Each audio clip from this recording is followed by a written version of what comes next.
आज हम लोग भूकंप के बारे में पढ़ेंगे,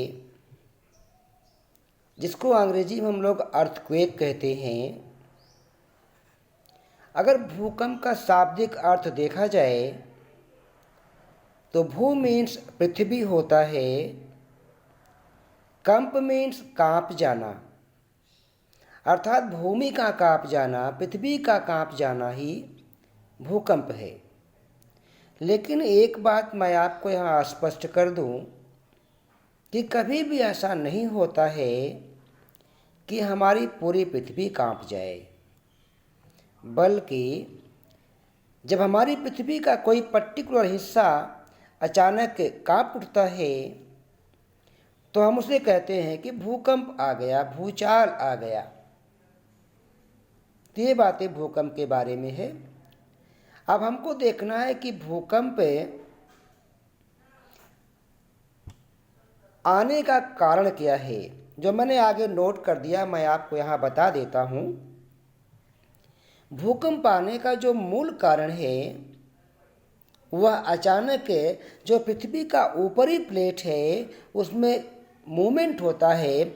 अचानक जब खिसकाव होता है तो उसे हम लोग कहते हैं भूकंप आ गया। हम इसको आगे नोट कर दिए, जो आपको आगे हम दिखा देंगे। अभी आप एक चीज़ यहाँ पर जान लीजिए कि भूकंप पृथ्वी के अंदर यहाँ से स्टार्ट होता है और इसे हम लोग भूकंप मूल कहते हैं, जो आप यहाँ देख रहे हैं। अंग्रेजी में इसे सिस्मिक फोकस कहते हैं। एक बार फिर मैं बातों को स्पष्ट कर दूं, पृथ्वी के अंदर जिस स्थान से भूकंप प्रारंभ होता है उसे भूकंप मूल कहते हैं, अंग्रेजी में सिस्मिक फोकस कहते हैं। इसका एक नाम और रखा गया है, इसे अभिकेंद्र भी कहते हैं और इंग्लिश में एंटी सेंटर कहते हैं। अब आप जान लें कि भूकंप मूल से भूकंप सीधे धरातल पर आता, जो आपको यहाँ दिखा दिया गया। ये सीधे जो है धरातल पर आता, जो आपको यहाँ शो कर दिया गया, जो आप देख रहे हैं यहाँ पर। और धरातल पर सबसे पहले जहाँ भूकंप की उत्पत्ति होती है उसे भूकंप केंद्र कहते हैं, जो आपको यहाँ दिखाया गया है। ये आपका सेंटर है, यानी धरातल पर सबसे पहले जहाँ भूकंप का अनुभव किया जाता है हम उसे भूकंप केंद्र कहते हैं, इंग्लिश में ईपी सेंटर कहते हैं। बच्चों, इसका एक नाम और है, इसे आदि केंद्र के नाम से भी जाना जाता है। तो ये चीज़ें आप यहाँ पर समझ लीजिए। मुझे आशा है चीज़ें अब आप समझ गए हैं कि धरातल के नीचे जिस स्थान से भूकंप की उत्पत्ति होती है उसे भूकंप मूल कहते हैं, और धरातल पर सबसे पहले जहां भूकंप का अनुभव किया जाता है उसे भूकंप केंद्र कहते हैं या एपी सेंटर कहते हैं। दूसरा नाम जो दिया गया है आदि केंद्र दिया गया है। अब हमें आगे बढ़ते हैं और जो चीज़ें मैंने बोला वो चीज़ें आप यहाँ पर देख लीजिए। मैंने इसे यहाँ नोट कर दिया है। भूकंप की उत्पत्ति का मूल कारण प्लेटों का अचानक खिसकना है, और भूकंप का अध्ययन करने वाले विज्ञान को सिस्मोलॉजी कहते हैं। आप देख रहे हैं, भूकंप का अध्ययन करने वाले विज्ञान को सिस्मोलॉजी कहते हैं, जो यहाँ आपके सामने है। और भूकंपीय तरंगों का मापन जिस यंत्र से होता है उसे सिस्मोग्राफ कहा जाता है। यहाँ मैंने इंग्लिश में भी इसको लिख दिया है, जो आप देख सकते हैं। आगे देखिए, जो मैंने आपको पहले ही बता दिया कि धरातल के नीचे जिस स्थान से भूकंप की उत्पत्ति होती है उसे भूकंप मूल या अभिकेंद्र कहते हैं, और धरातल के जिस भाग पर भूकंप का अनुभव सर्वप्रथम होता है उसे भूकंप केंद्र या आधिकेंद्र कहते हैं। आधिकेंद्र सदैव अभिकेंद्र के ठीक ऊपर होता है। बच्चों एक बात और ध्यान देना है, जो भूकंपीय तरंगों का जो मार्ग होता है वह वृत्ताकार होता है या अंडाकार होता है। इस चीज़ को भी आप समझ लीजिए। जो भूकंपीय तरंगों का मार्ग होता है वह वृत्ताकार होता है या तो अंडाकार होता है। अब आप अगले पेज पर देखिए। भूकंप की जो तरंगें होती हैं वे 3 प्रकार की होती हैं और वास्तव में इनको तीव्रता के आधार पर ही बांटा गया है। जो आप यहाँ देख रहे हैं, प्राथमिक तरंग, द्वितीयक तरंग और धरातलीय तरंग, ये 3 नाम यहाँ पर दिया गया है।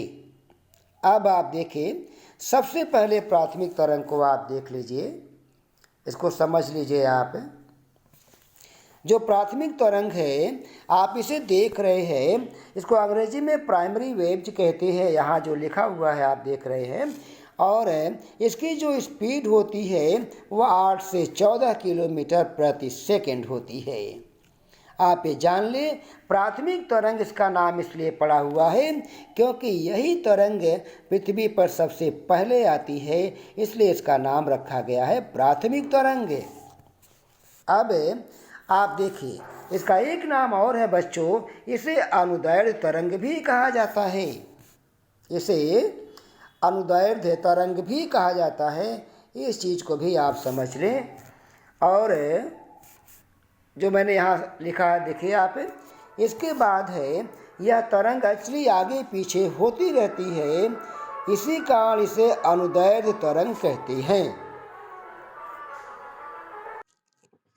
यह तरंग आगे पीछे होती रहती इस तरह से, इसीलिए इसे अनुदैर्ध्य तरंग भी कहा जाता है। बात को समझिएगा, ये तरंग आगे पीछे इस तरह से होती रहती है, इसीलिए इसको अनुदैर्ध्य तरंग भी कहा जाता है। एक बात और आप देखें, यह जल और स्थल दोनों भागों में चल सकती है। तो ये भी बात आपको समझना है कि यह जल और स्थल दोनों भागों में चल सकती है। ये चीज़ आप देख लीजिए। और एक महत्वपूर्ण बात यहाँ पर पड़ी हुई है बच्चों कि जो प्राथमिक तरंग है यह पृथ्वी के कोर तक जा सकती है। प्राथमिक तरंग पृथ्वी के कोर तक जा सकती है, ये चीज़ आप यहाँ पर देख रहे हैं, इसको भी आप समझ लीजिए। और अब हम लोग इसके आगे बढ़ेंगे बच्चों। जो द्वितीयक तरंग है, आप देखिए द्वितीयक तरंग को। प्राथमिक तरंग के बाद जो दूसरी तरंग आती है उसे हम लोग द्वितीयक तरंग बोलते हैं। इसकी स्पीड होती है 4 से 8 किलोमीटर प्रति सेकंड। और इसका कुछ नाम और भी है, आप यहाँ देखिए। इसे आड़ी तरंग के नाम से भी जाना जाता है, इसे अनुप्रस्थ तरंग के नाम से भी जाना जाता है, अंग्रेजी में इसे ट्रांसवर्स वेव्स कहा जाता है। जो मैंने पहले ही आपको बताया कि यह प्राथमिक तरंग के बाद प्रकट होती है, इसलिए इसे द्वितीय तरंग कहते हैं। इसकी गति प्राथमिक तरंग से कम होती है और यह तरंग जल तरंग अथवा प्रकाश तरंग के समान होती है। यह तरंग मात्र स्थल भाग में चल सकती है, इस बात समझना है आपको। सेकेंडरी वेव जो आपकी है, यह तरंग मात्र स्थल भाग में चल सकती है, यह जल वाले भाग में नहीं चल सकती, इस बात को आप समझ लीजिए। यह जल वाले भाग में नहीं चल सकती है, यह केवल स्थल भाग में चल सकती है। तो इतने पॉइंट यहाँ पर थे जो आपने देखा। अब आप देखिए, इसके आगे आपका आता है तृतीयक तरंग, जिसको हम लोग धरातली तरंग भी कहते हैं, जिसकी स्पीड आप यहाँ पर देख रहे हैं, जो 1.5 से लेकर के 3 किलोमीटर प्रति सेकंड होती है। तो आप ये जान लें कि यह तरंग, इस तरंग की जो स्पीड होती है वह सबसे कम होती है। जो सबसे पहले लाइन में लिखा है कि इसकी गति सबसे कम होती है, यह मात्र पृथ्वी के धरातलीय भाग में चल सकती है, इसीलिए इसको धरातलीय तरंग कहते हैं। यह पृथ्वी के आंतरिक भाग में नहीं चल सकती है। इसे लंबी तरंग इसलिए कहते हैं, लॉन्ग वेव जहाँ लिखा हुआ आप देख रहे हैं, इसे लंबी तरंग इसलिए कहते हैं क्योंकि इन्हें धरातल पर लंबी दूरी तय करनी होती है। और एक महत्वपूर्ण बात और यहाँ पर है कि यह जल एवं स्थल दोनों भागों में चल सकती है। बच्चों आगे लिखा हुआ है कि यह सर्वाधिक विनाशकारी तरंग है। अब जरा आप सोचिए, जो प्राथमिक तरंग है जिसकी स्पीड सबसे ज़्यादा है, उसके बाद द्वितीय तरंग है, दूसरे नंबर पर उसकी स्पीड है, तो सर्वाधिक विनाशकारी तरंग यह कैसे हो सकती है जबकि इसकी स्पीड केवल 1.5 से 3 किलोमीटर प्रति सेकंड है। आप देखिए, मैंने यहाँ लिखा है साफ साफ, यल मतलब लांग।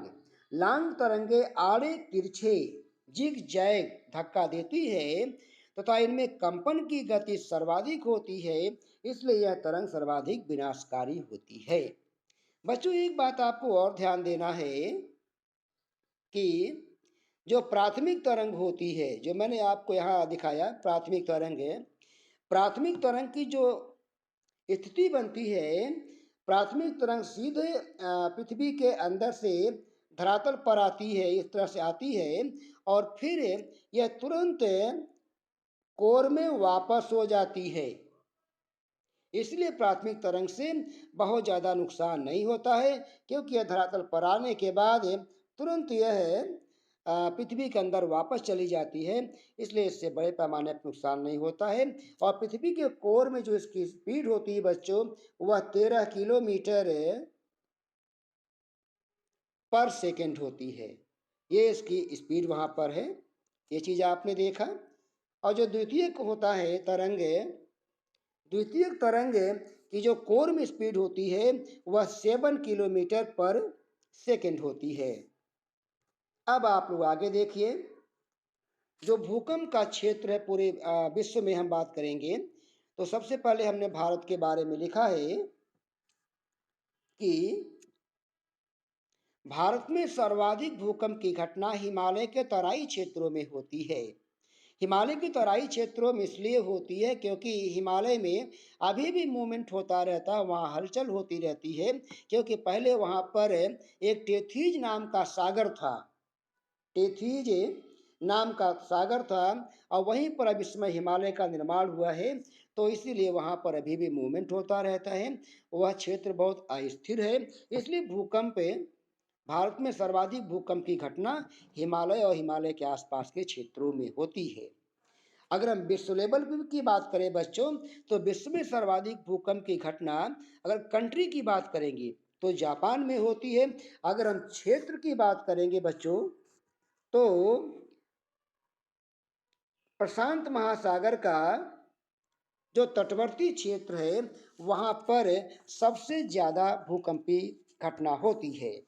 विश्व में दूसरा सर्वाधिक भूकंप जो भूकंप की घटना होती है वह भूमध्य सागर के पेटी के आसपास होती है। और एक बात और इंडिया के बारे में जान लेना है आपको कि भारत में भूकंप रहित क्षेत्र प्रायद्वीपीय भारत, जिसे दक्कन पठार के नाम से भी जाना जाता है। मैं इस बात को एक बार फिर से रिपीट कर देना चाहता हूँ, जो हमारा दक्षिण भारत है, अर्थात जो भारत का दक्षिणी क्षेत्र है, जिसको हम लोग दक्कन का पठार कहते हैं, जो दक्कन का पठार है यह आग्नेय चट्टानों से निर्मित है और वर्तमान में यहाँ पर आग्नेय चट्टानें और कायांतरी चट्टानें पाई जाती हैं जो काफ़ी स्थिर और कठोर हैं। इसीलिए यहाँ पर भूकंपीय घटना नहीं होती है, यह बहुत स्थिर क्षेत्र है। असली आग्नेय चट्टान का निर्माण इसलिए हुआ है क्योंकि यहाँ बहुत पहले ज्वालामुखी की घटना हुई थी और उसके लावा के जमाव से जो वहाँ पठार का निर्माण हो गया है, जिसे हम लोग दक्कन पठार के नाम से जानते हैं। यह बहुत स्थिर है, मजबूत है, इसमें मूवमेंट नहीं होता है, इसलिए कहा जाता है कि भारत में भूकंप रहित क्षेत्र प्रायद्वीपीय भारत अर्थात दक्कन पठार है। तो बच्चों दो बातों ध्यान दीजिएगा, भूकंप में भारत में सर्वाधिक जो भूकंपीय घटना होती है वह हिमालय के तराई क्षेत्रों में होती है, और दक्षिण भारत का जो दक्कन पठार है यह भूकंप रहित क्षेत्र है। अब हमको एक बात और जान लेना है कि भारत में भूकंप के मापन हेतु 5 केंद्रों की स्थापना की गई है। नंबर 1 देहरादून जो उत्तराखंड में है बच्चों, फिर नंबर 2 आपका दिल्ली है, नंबर 3 कोलकाता है, नंबर 4 मुंबई है, और नंबर 5 पुणे है। एक बात यहाँ आपको ध्यान देना है कि सभी का मुख्यालय देहरादून है। तो मुझे उम्मीद है इतनी बातें आपको क्लियर हो चुकी है, और अब हम इसके आगे का जो पोर्शन होता है वो हम आपको बता देते हैं।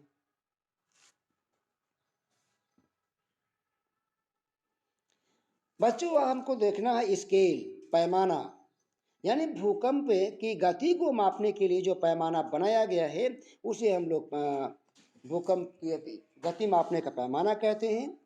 इसमें आप देखिए जो सबसे पहले पैमाना खोजा गया था बच्चों वह है मार्कोली पैमाना, जो आप यहाँ देखें मार्कोली पैमाना।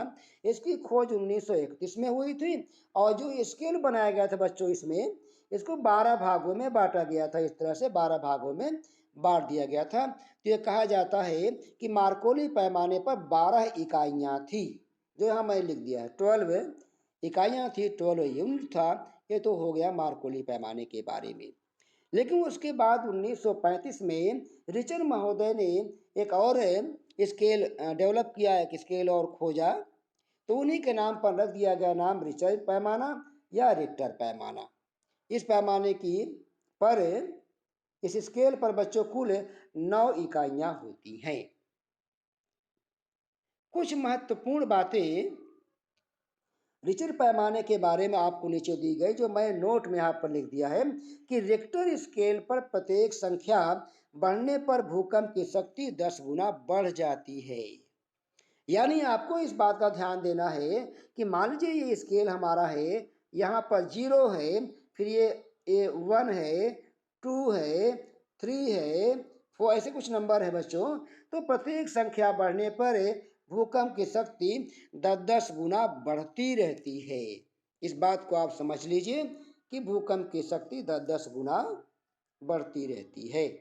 मैं बात को फिर से रिपीट कर देता हूँ कि रिक्टर स्केल पर भूकंप की तीव्रता 5 से अधिक होने पर वस्तुएं गिरना प्रारंभ हो जाती हैं। इसके पहले जो मुझे आपको यहाँ बता देना था कि रिक्टर स्केल पर प्रत्येक संख्या बढ़ने पर भूकंप की शक्ति 10 गुना बढ़ जाती है। ये चीज आप कंफर्म हो लीजिए बच्चों।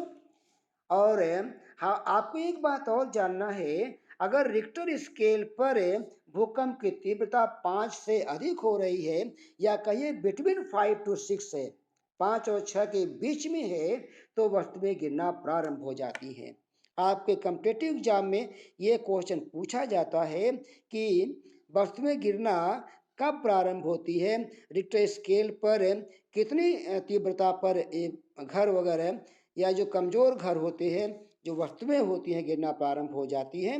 तो आप बोलेंगे 5 से अधिक होने पर या बिटवीन 5 to 6 होने पर वस्तुएं गिरना प्रारंभ होती हैं। बच्चों नोट में मैंने कुछ खास बात यहाँ पर रखा है। जो विशेष घटना देखिए हमारे देश में हुई थी 26 जनवरी 2001 को। अच्छा, 26 जनवरी 2001 को गुजरात का जो भुज इलाका है यहाँ पर एक प्रलयकारी भयंकर भूकंप आया था, एक विनाशकारी भूकंप आया था। और यही भूकंप हमारे देश में अभी तक का सबसे प्रलयकारी भूकंप रहा है, और जिसमें 50,000 से लेकर के 1 लाख लोग तक मारे गए थे। एक बात मैं आपको और स्पष्ट कर दूं, रिक्टर स्केल पर जो इसकी तीव्रता थी वह 8.1 थी, 8.1 थी। और तब वहाँ बड़े पैमाने पर जो है विनाश हुआ था बच्चों, बड़े पैमाने पर वहाँ नुकसान हो गया था। अगला पॉइंट है, जापान में एक वर्ष में लगभग 1500 भूकंप के झटके आते हैं। ये चीज आप समझिए। और समुद्र में आने वाले भूकंप के कारण सुनामी आती है।